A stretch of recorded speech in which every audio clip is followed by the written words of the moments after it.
I'm Alex Abandondolo for Crown Rebellion. Introduce yourself, please. My name's Lorna Firman, owner of Cauldron Kitty. When did you first begin studying witchcraft? Probably my early teens. What drew you to it? Well, my mother was always into the occult and tarot cards and magic, so I was always exposed to it, so it wasn't anything new for me. It just seemed like a normal thing. So just something I always wanted to incorporate into my life on a daily basis. And what was your family, what was their religious background? They really weren't religious. And that just trickled to you? Yeah. Yeah, I didn't grow up religious. Did anyone else in your family study witchcraft?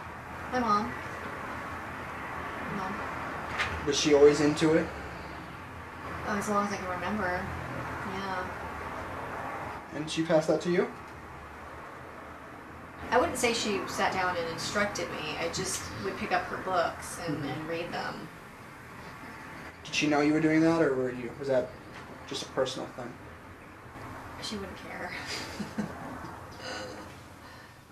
Would you say that your family is very much accepting of your choices to follow witchcraft? Oh yeah, they're very open to it. A lot of my family come to my store. They love it.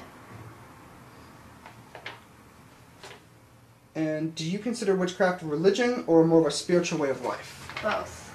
It's both. It depends on who you ask. For me, it's both. What different kinds of witchcraft are there? Oh my god, that huge question. That's such a huge question because I really tend to call myself pagan. Sometimes I'll say I'm a witch, but really pagan feels more right to me because the sort of things that I practice, some of them fall under witchcraft, some of them fall under paganism, and not all pagans are witches, and not all witches are Wiccan. That is a really big question, and there's so many different kinds I would not be able to tell you, but there's Wicca, which is what most people are familiar with because there's so many books on Wicca on the market right now, and even under Wicca there's so many different paths within Wicca, but I don't really call myself Wiccan. I have Wiccan training, but I'm not specifically just solitary Wiccan, or specifically Wiccan. I really call myself pagan. And what does paganism mean to you? Paganism just means polytheistic beliefs. You can be a witch, you can be somebody that studies Norse culture, which are called heathens. There's so many different paths, way too many to name, but they have different titles. And to you, for yourself, do you follow any specific pantheon, like a Norse, or Roman, for example? I am more into Norse and Celtic, and a few other pantheons. I sort of rotate, but the most important ones for me right now are Norse and Celtic, sometimes Egyptian, sometimes sometimes more American voodoo.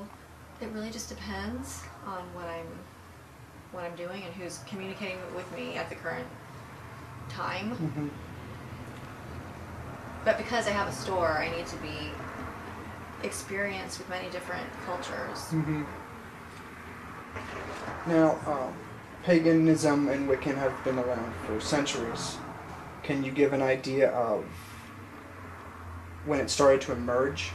Paganism and Wicca have been around for centuries, you're saying? Yeah, for a very long time. Wicca is sort of a new creation based on what we think witches practiced way back when, but I don't really think.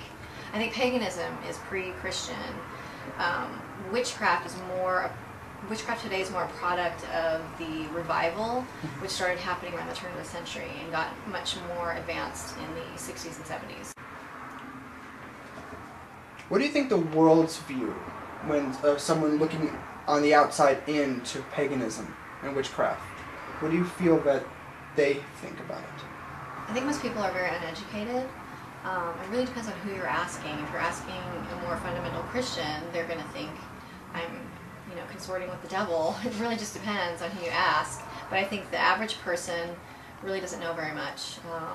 A lot of people think casting a spell is something evil, or it's such a practical thing.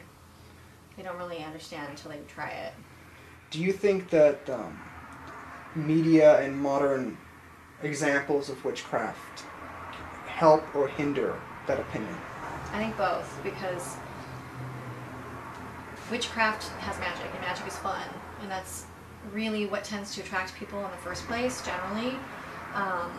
So it helps as far as, getting people interested, but portraying it the way it isn't that helpful either.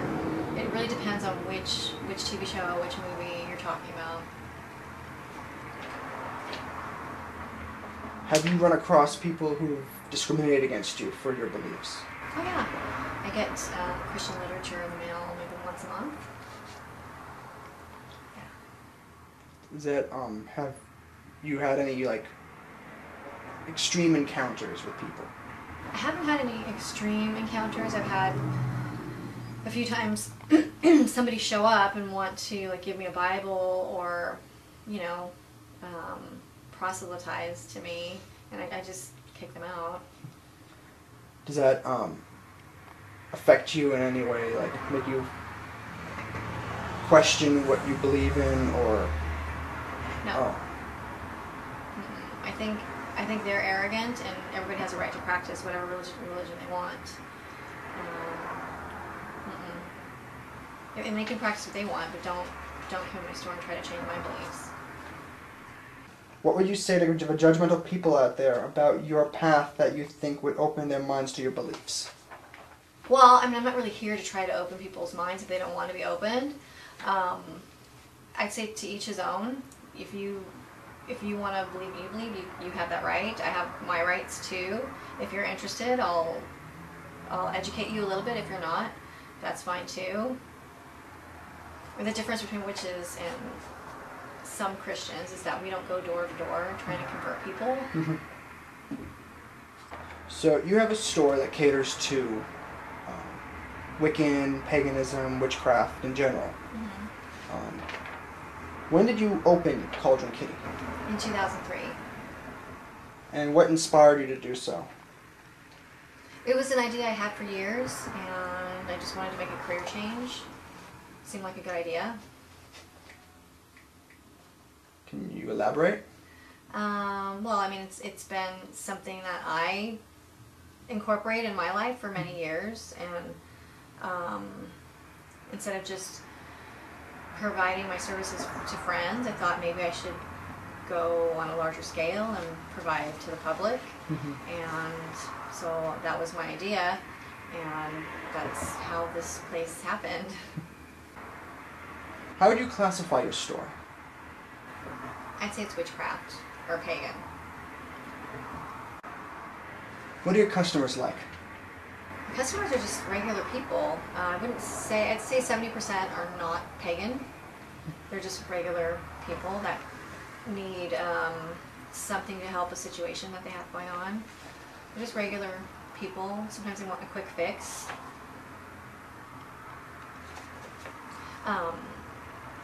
People that are interested in witchcraft. And we get different types of customers. Some that just want a quick fix, so you give them what they need, and they go on their way, and they come back when they have another problem.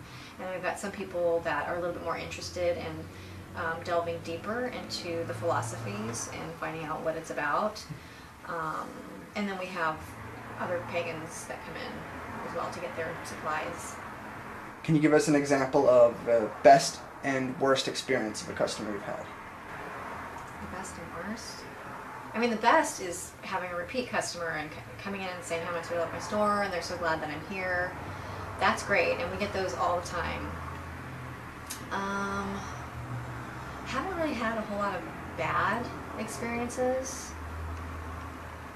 Last weekend I had to kick somebody out that was really rude. She was just rude the minute she came in, insulting my cat and just saying really insulting things about my products. So I asked her to leave.